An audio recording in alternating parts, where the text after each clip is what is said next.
Bismillahirrahmanirrahim. Assalamualaikum warahmatullahi wabarakatuh. Alhamdulillahirrahmanirrahim. Wassalatu wassalamu ala asrafil anbiya'i wal mursalin sayyidina Muhammad wa ala alihi wa sahbihi ajma'in.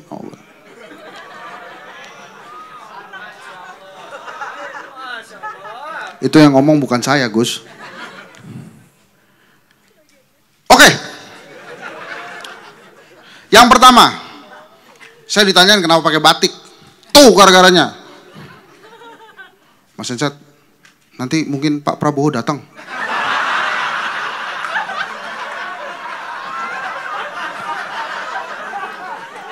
Kita ini nggak punya calon menteri, Mas Hensat. Jadi kalau bisa Mas Hensat pakai batik. Dan saya percaya ya. Goblok emang. Aduh. Teman-teman, saya tuh kadang-kadang yakin ya. Saya itu kan mungkin sama ya, kita semua tuh merindukan kehadiran Cak Nun lah di sini. Bahkan saya sempat berpikir para penguasa ini berani kayak gini karena mereka tahu Cak Nun tuh sedang dalam pemulihan. Jadi bisa kayak gini gitu, bikin cerita sendiri. Dan kalau penguasa berani seperti ini, cucu Nabi harus kita salahkan.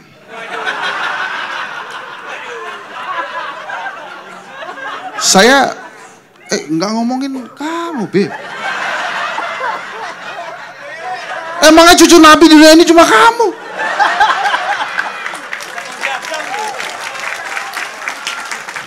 Sembarangan. Baru punya tato cucu Nabi aja. Makanya, Beb, saya minta hari ini tolong pemulihan Cak Nun tuh didoakan benar-benar, Beb. Insya Allah nanti pada saat gilirannya tolong diminta berdoa. Karena saya yakin betul teman-teman, Cak Nun itu sejak saya kuliah selalu posisinya berada di dalam koridor yang mengingatkan penguasa. Selalu mengingatkan negeri ini, mengingatkan bangsa ini untuk tetap berada di jalur yang benar. Ketidakhadiran Cak Nun belakangan ini dan cukup lama menurut saya memang membuat kekosongan kritik yang tajam dan kemudian berwibawa kepada pemerintah itu kosong. Nah, menjelang hari ulang tahun beliau itu saya bukan saja kerinduan yang ada tapi juga mendoakan agar cepat pulih dan kembali bisa di tengah-tengah kita. Ini serius loh, saya rindunya. Karena buat saya apa yang terjadi hari ini memang karena tidak mempan lagi dikritik oleh Habib Jafar, tidak mempan lagi dikritik oleh cucu Nabi. Maka kondisi negeri ini seperti ini. Maka memang kita membutuhkan kehadiran Cak Nun. Sabar, Beb. Sabar. Nggak dengar cuk lagi, cuk. Enggak.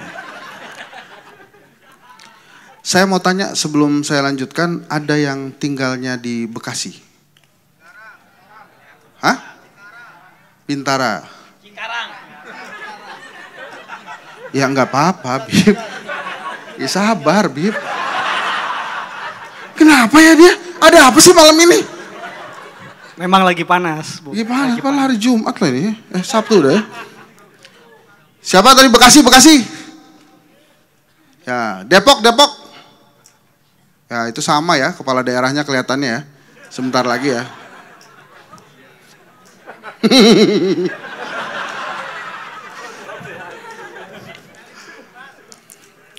Jadi waktu saya dikabari Gus Hadi dan Mas Tri tentang Litaskunu fi Ma'iyah, ini menurut saya sebuah materi yang sebetulnya berat banget diomongin ya, karena tentang ketentraman kan. Saya juga waktu dikasih tugas bicara tentang ketentraman ini, saya nulis panjang. Tapi terus saya pikir-pikir lagi ya, kalau saya bacain apa yang saya tulis, malah jangan-jangan nggak ngerti. Sayanya. Lupa, Bos. Kepanjangan. Kadang-kadang kan dosen suka begitu ya, tulis gitu kan. Tapi terus kita pikir nih kalau kita sampaikan mahasiswa kita ngerti gak nih? Jadi gini intinya, Ini kan tentang ketentraman, maka ini sebetulnya adalah sebuah refleksi bagaimana kita bisa membawa bangsa ini lebih baik. Yang jelas dalam perjalanannya ada beberapa hal yang bisa kita lakukan dengan kita merenung dalam rangka Litas Kuno ini. Minimal misalnya Litas Kuno ini bisa mengungkap ya tentang problem-problem kesenjangan sosial. Kesenjangan sosial itu kan udah mulai repot ya saya. Tentang mancing aja lah saya cerita ya. Kelihatannya lebih paham itu. Litas Kuno itu bisa dilakukan pada saat kita mancing. Cobain ada yang berisik, pasti dimarahin. Jadi ketentraman itu, Mas Abrang, memang pada saat mancing itu dibutuhkan. Satu-satunya pekerjaan yang tidak bisa maju ya. Ya udah tahu pasti itu kan jok bapak-bapak itu. Ngerti nggak? Ya. Jadi dengan Litas Kuno itu sebetulnya kita macam-macam. Ada yang nitip ke saya. Jadi kan saya posting nih di media sosial bahwa ada acara ini. Terus dia nuduh, pasti Hensat ada nih. Dia nitip, Mas tolong sampaikan di acara ini bahwa saya sebagai mahasiswa saat ini merasa terbebani. Wah ini pasti tentang biaya kuliah nih. Ya kan? Saya juga nebak gitu. Ternyata bukan. Dia merasa bahwa tugasnya sebagai mahasiswa yang belajar itu banyak sekali dicokoki persoalan-persoalan yang harusnya tidak dia nikmati atau tidak dia miliki saat menjadi mahasiswa. Contohnya, ternyata dia dapat informasi kalau melamar pekerjaan minimal memiliki pengalaman magang 3 tahun. Gitu nggak? Ya enggak lah. Makanya saya tanya, apa iya? Gitu kan? Tapi dia merasa bahwa dengan kewajiban dia sebagai dengan kewajiban dia untuk magang membuat diri dia sebagai mahasiswa merasa terzolimi karena tidak bisa menjadi aktivis. Jadi teman-teman cukup membayangkan betapa bingungnya saya membaca pesan itu. Jadi hubungan antara menjadi mahasiswa tidak bisa berkonsentrasi dengan belajar dan harus magang dan tidak bisa jadi aktivis. Tapi saya kemudian melakukan Litas Kuno ini gitu ya.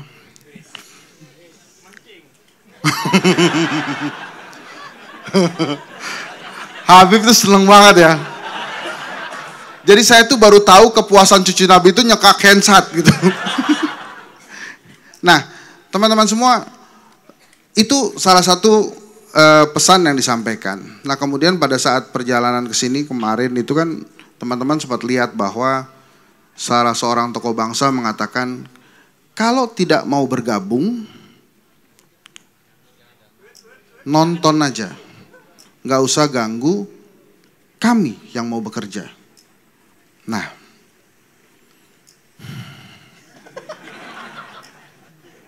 saya pikir ini sudah mulai, ya.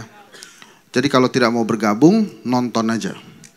Oke, saya tidak ingin melanjutkan karena Mas Abrang sudah colek-colek, tengok-tengok.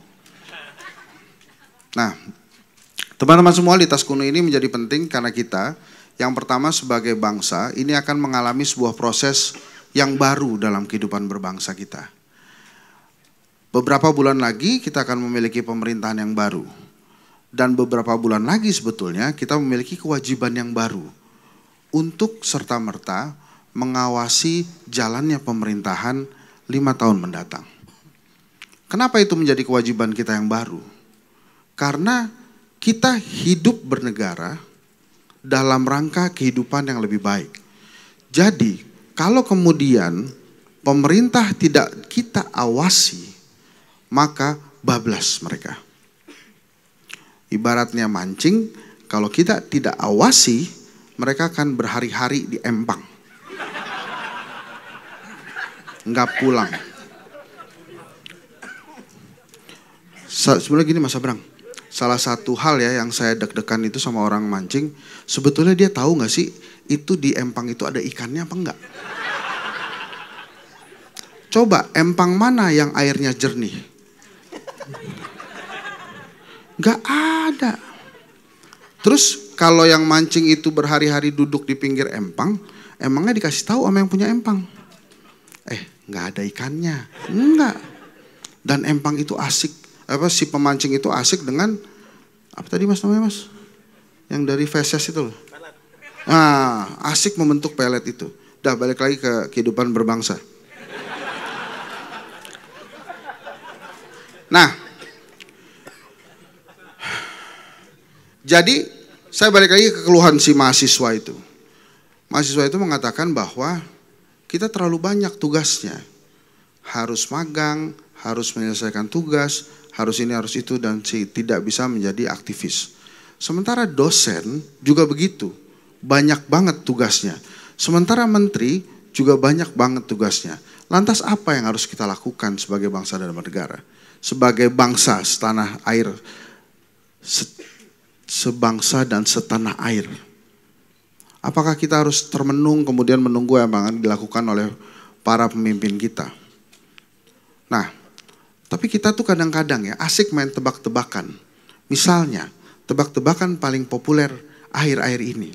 Akankah Prabowo dan Gibran terus bersama-sama? Akankah mereka konflik? Buat apa kita bertanya-tanya seperti itu? Kan sebetulnya kita doakan saja yang baik-baik ya. Nah, kembali lagi teman-teman.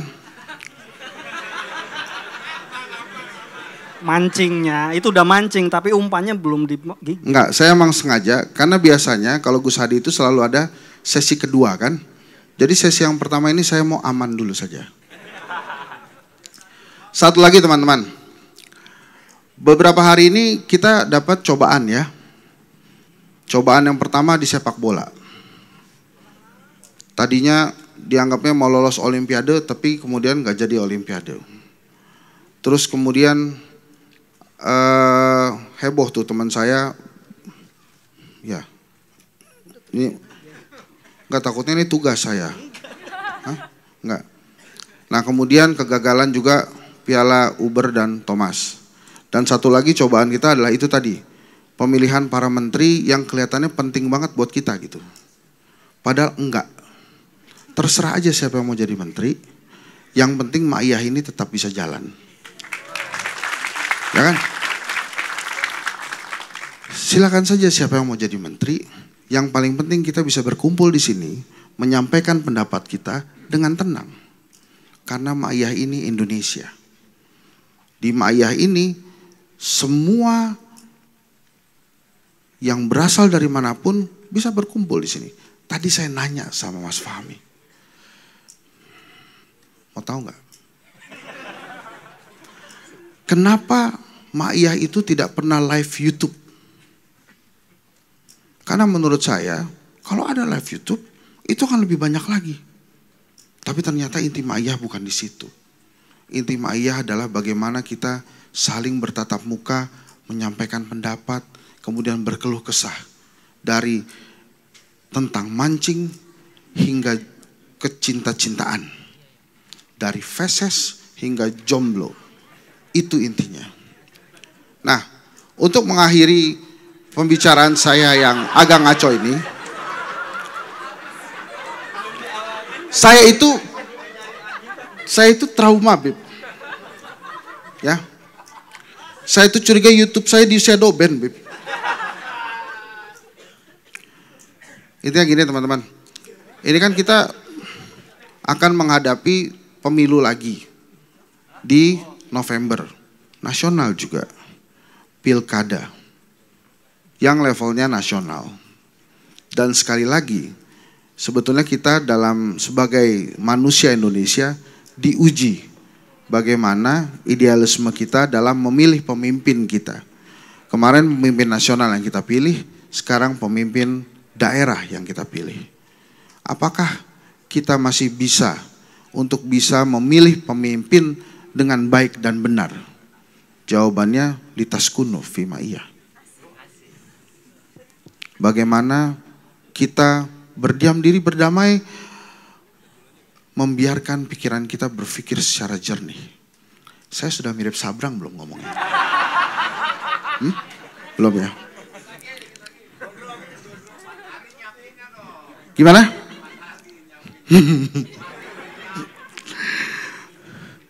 Sebetulnya saya tuh banyak beneran asli banyak nih saya udah tulis. Cuma tuh saya agak bingung karena tadinya saya menyiapkan pembicaraan ini setelah Habib bicara.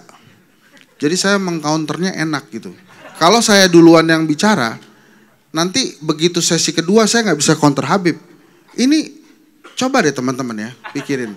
Gimana susahnya seorang manusia biasa seperti saya harus mengcounter cucu Nabi. Yang dikit-dikit ayat, dikit-dikit ayat. Saya gimana ngeluarinnya? Tapi itulah kehebatan dan keindahan kebersamaan bersama Maya. Saya bahagia betul diundang hari ini. Karena bulan kemarin saya tidak bisa hadir dan hari ini saya hadir dan dalam rangka merayakan ulang tahunnya Gus Hadi itu. Tanggal berapa Gus? 2 Juni ya?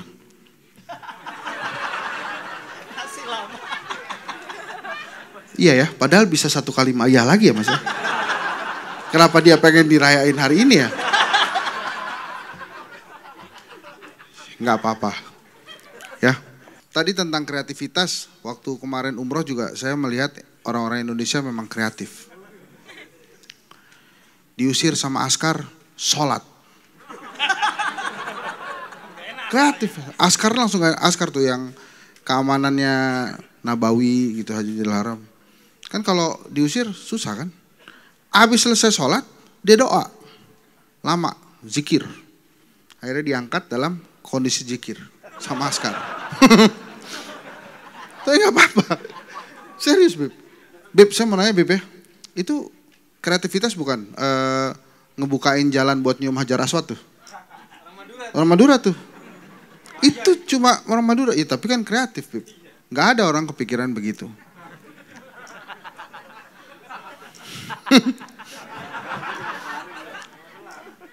Ya itulah. Dan yang bisa ngomongin orang Madura cuma orang Madura. Teman-teman gini, saya ngerti maksudnya Gus Hadi, saya mesti bicara yang mana. Cuma saya tuh belum pengen ngomong, tapi gini teman-teman.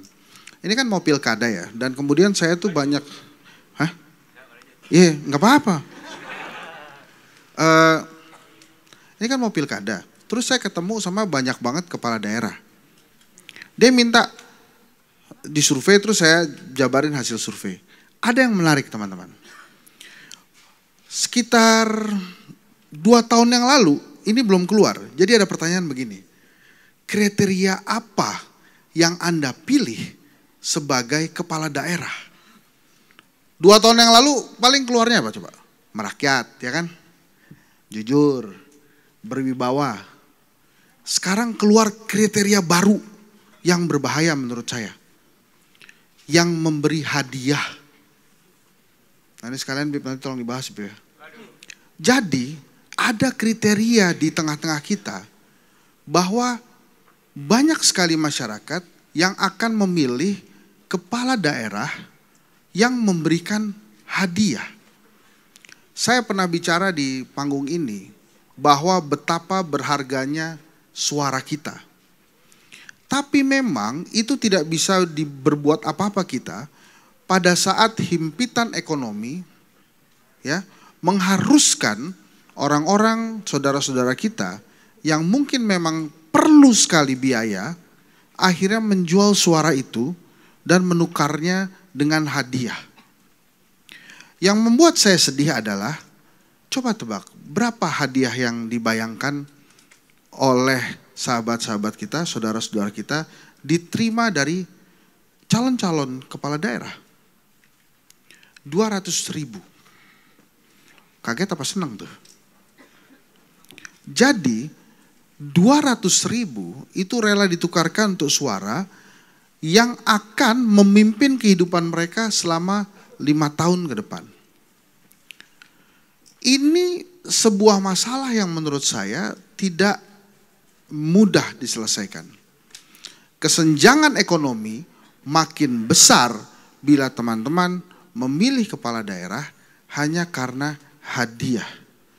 Kenapa begitu? Karena dia memikirkan pada saat terpilih nanti, dia akan berpikir gimana caranya hadiah yang telah diberikan dan diterima oleh saudara-saudara kita yang menerima, itu harus kembali, balik modal. Misalnya ya, dibutuhkan 100.000 suara untuk menjadi kepala daerah. Misal nih, so artinya 200.000 kali 100.000. Berapa tuh? Banyak ya. Itu aja lah ya, udah malam ya. Banyak. Tapi teman-teman, hasilnya adalah kita tidak bisa mengharapkan si kepala daerah yang kita pimpin itu benar-benar, kalau kata Habib tadi, mawadah, sakinah, warohmah. Memberikan rahmat bagi kita, memberikan kesejahteraan bagi kita.